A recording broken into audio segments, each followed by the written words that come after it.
الحمد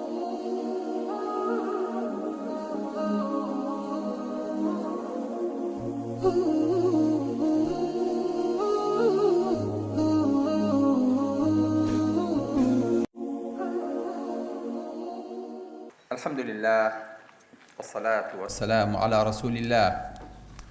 خوشکان و برایان و مامۆسایانی ئازیز، السلام علیکم ورحمة الله. خۆشحاڵم کە لە خزمەتتانە شادە بم لە پایانی و لە ئاهەنگی دەرچوانی خولی پێشەنگە. خۆشەویستان، لە کاتێکە لە شاری لیدز لە بەریتانیا بووم،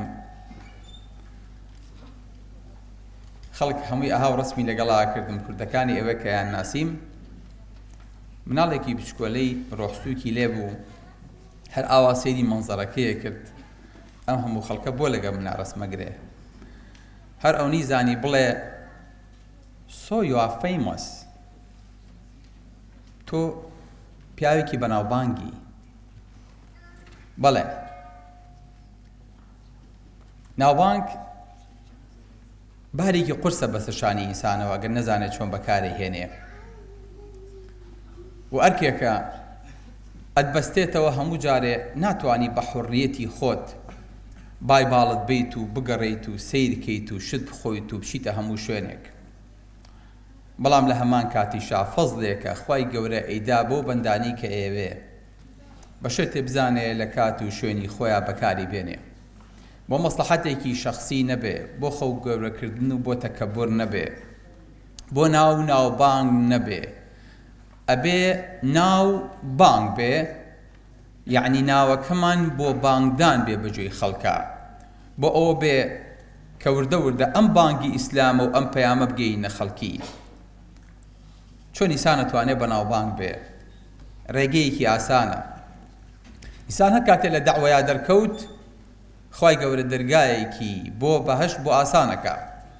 من سلك طريقا يلتمس فيه علما سهل الله له طريقا إلى الجنة.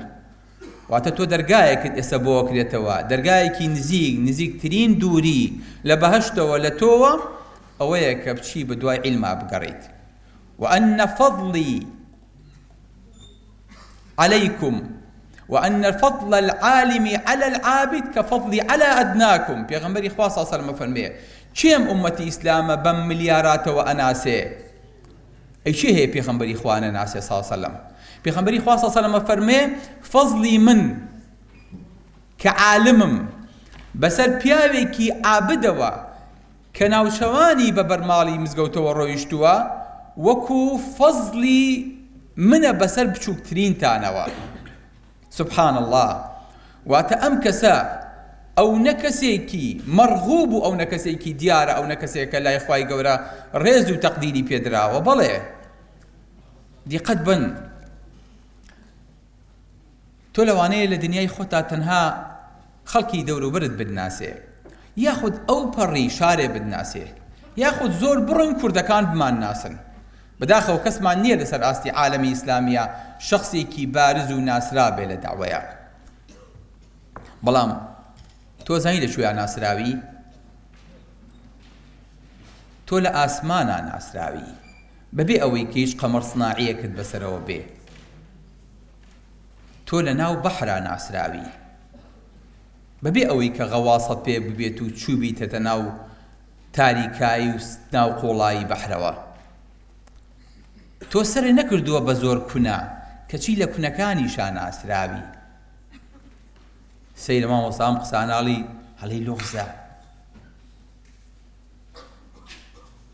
پێغەمبەری خوا صلی الله علیه وسلم فەرمێ إن الله وملائكته وأهل السماوات والأرضين تەواو خوای گەورە لە ئاسمان، مەلایکەتەکان، ئەهلی هەموو ئاسمانەکان، ئەهلی هەموو زەویەکان تەواو نەخێر ماوە. حتى النملة في جحرها، حتى مێرولە لە ناو کونەکەی خۆیە، وحتى الحيتان في جوف الماء ليصلون على معلم الناس الخير. لا إله إلا الله.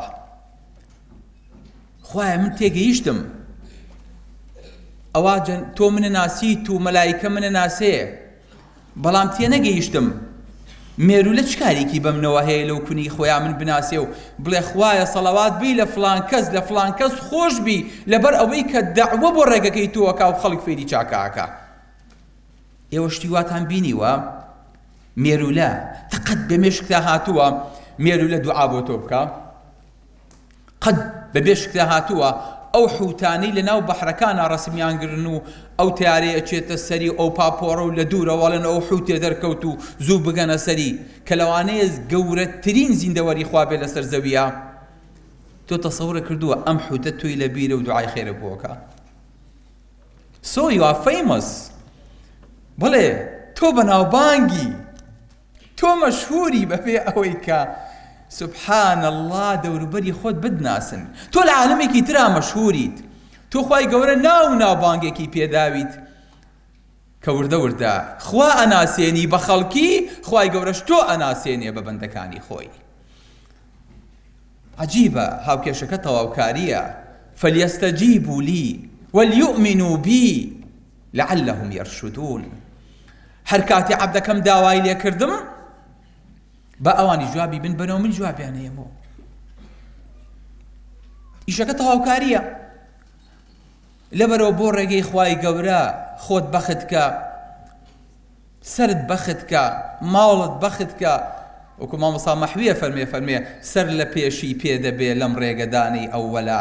هەر کاتێ ویستە لەم ڕێگەی ئیسلامەیە قاشدانەیت ئەبێ پێش وەقت سەرت لە سوژدەیە دانابێ، ئەبێ سەرت لە ڕێی خوایە دانابێ، ئینجا ئەتوانی قاچت لەم ڕێباز و لەم دەعوەیە دابنیت. بەڵێ هەر کاتێ وات کرد بە ئاسانە ناسرەیت. ئەلەم نەشرح لەکە صەدرەک ووضعنا عنك وزرك الذي أنقض ظهرك ورفعنا لك چی؟ ذكرك. رفعنا لك ذكرك. هەر کەسێ شوێن کەوتووی ئەم ڕێبازە بێ خوای گەورە نایی بەرزەکاتەوە بەبێ ئیستیسنا خۆشەویستەکانم. بۆیە هەر کەسێک سەربەرزی دنیای ویست با داوە بکە بەس بەنێتێکی پاک. هەر کەسێ سەربەرزی قیامەتیشی ویست دیسانەوە با داوە بکە. هیچ شتێکی تر نییە. ئاسانترین ڕێگە، بەسیترین ڕێگە بۆ گەیشتن بە هەدەفەکان داوەیە خۆشەویستەکانم. ئەوەیە وا ئەکا ڕەسیدی هەموو خەڵکی کۆ بێتەوە و بێتە سەر ڕەسیدی تۆ. بۆیە جیاوازی تۆ لەگەڵ خەڵکا زۆر زۆرە. ئەو شەهادەی نییە و تۆ بێشەهادە بی، ئەو دەوڵەمەند نییە و تۆ فەقیر بی، ئەو قۆز نییە و تۆ ناشرین بی. نا، جیاوازی تۆ لەگەڵ خەڵکا ئەو جیاوازیەیە کە خوای گەورە دەفەرمێ لا يستوي أصحاب النار وأصحاب الجنة أصحاب الجنة هم الفائزون. چه سەرکەوتووە؟ تەنها ئەوانەی کە ڕێی بەهەشت دەگرنە بەر. بۆیە تێدەگا هەر کەس بکا فەهمی ڕموزی معنەوی. هیجر و وەصڵە نار و جەنەی ئایەتی لا يستوي. بەڵێ ئەوەی کە ڕەمزەکان لە پشتی پەردە و وەرەقەی سپی بخوێنێتەوە تێئەگا لا يستوي یعنی چی؟ یعنی ئەوانە نابن بەیەک کە ئەهلی بەهەشتن جیاوازن لەوانەی کە ئەهلی جەهەنەمن خوای گەورە پەنامان با. ئەوانەی کە عالمن جیاوازن لەوەی کە بێ عیلمن. ئەوانەی کە ڕێی چاکە پیشانی خەڵکیەدەن جیاوازن لەوەی کە خۆشیان بۆ خۆیان ڕێیان لێون بووە. بەڵێ تێدەگا هەر کەس بکا فەهمی ڕموزی معنەوی. هیجر و وەصڵە نار و جەنەی ئایەتی لا يستوي. کۆڵی غەم، وادی جەفا، تایکردنە ئەشراتی عیشق. باکی هەوراز و نشێوت کەی دەبێ گەڕە هەرەوی. ئەی لەسەر تەختی غینا ئەمڕۆ سبەینێ تێدەگەی ئەو گەدایەی وا موحتاجی شێوی یەکشەوی. بەڵێ ئایزەکانم، کەواتێمە جیاوازی لە خەڵکی ئەبێ ئەهلی قورئان و هەڵگری پەیامی دینی جیاواز بێ لە هەموو شتێکە. هاتووین پێتان بڵین خولی گەنجان پێیوتن جیلێ لە بانخواست ئەم پەیامەی گیانە دەستی ئێوە وەکو چۆن ئەوانیش لە دەستێکی ئەمینی تر وەریانگرتە بوو. ئێستا ئەم جیلە مخەضرەمە پیرە ئەمەی کە وردە وردە ئەیەوێ ساحەکە بۆ جەنابتان چۆڵکە حەزەکا جەنابتان بێنە پێشەوە و بەرید و ئەمانەتەکە تەسلیمی جەنابتان کە. من بەش بە حاڵی خۆم حەزەکەم وردە وردە ئەو گەنجانە بێن شوێنمان بگرنەوە، شوێنمان پڕکەنەوە، دوای ئێمە بۆشایی دروست نەبێ.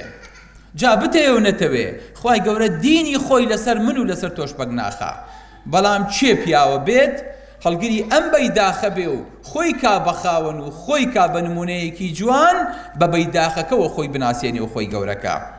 بەمەوە ناوبانگێ بۆ خۆی و بۆ بەیداخەکەشی پێیاکە. چێ حەزەکە ئیستاکەن ئەم پەیامە لە ئێمە وەرگرێ؟ چێ ئامادەیی تایە بڵێ کاک دکتۆر مامۆستایانی بەڕێز بانخوازەکان ئێمە دێین ئینشاڵڵا شوێنی ئێوە دەگەرینەوە نایاڵین دوای مردنی ئێوە شوێنتان چۆڵ بێ. چەند کەسم ئامادەیی تیا دەست بەرزکاتەوە؟ ماشەڵڵا زۆر الحەمدولله. باش ئەوم پەیامی خۆم تەسلیم کردن. ئەلا قەد بەلەغت اللهم فەشهەد. گرنگ یەک شتە لێرانەیە بەڕێزەکانم ئەوەی کە دەستمان پێ کردووە بەردەوام بین لە خولەکانە، لە پۆستەکانە، لە سۆشیال میدیاکانمانە، لە ئەکادیمیای ئۆنلاینی بانخوازانە، لە ناو مەدرسە و مسابقەکانە بەردەوام بین، ئیستیقامەمان هەبێت هەر یەکەو لە ڕێی خۆیەوە. مەرجنی هەمووتان داعی بن و بتوان لێرە قسە بکەن، هەر یەکەو لە ڕێی خۆیەوە ئەتوانێت داوە بکە، ئەوەی ئەتوانێت نامیلکەیە بنووسێ، ئەوەی ئەتوانێت پۆستێ بکە، ئەوەی ئەتوانێت دیفاعێ بکە، ئەوەی ئەتوانێت کۆمنتێ بنووسێ، ئەوەی ئەتوانێت هیچ نەکا تەنها بە لایکێک، ئەوەی لایکەکەشی پێ نەکرا بەس با دەست بەرزکاتەوە دوعایەکی خێرکە. خۆی گەورە نمونەتان زۆر کە و ئیشاڵڵا بتان بینین ئەوانەی کە دەستیان بەس کردوتەوە ئەوە هەمووی شایەتی بوو، هەمووی دەنگدان بوو. من بە عینی اعتیبار وەرێگرم، دڵتان خۆش کردم، خی گەورە دڵتان خۆشکە. چاوەڕێتانم لەسەر منەسەکان، لە ساحەکانە، لە سۆشیال میدیاکانە، لە لایڤەکانە، لە شوێنە گشتیەکانە، تەنانەت لە ناو گازینۆ و شوێنەکانی ترا بتان بینم، داوەکانتان ببینم، شوێن پەنجەتان ببینم. نەوەستن کۆڵەدەن دنیا چاوتروکانێکە و چاو ئەەکەیتەوە ژیان من و تویتیانین، بۆیە پێشەوەی بڕۆیت شوێن پەنجەکەت بەجێ بێڵە. سلام علیکم و ڕەحمەتوڵڵاهی و بەرەکاتوه.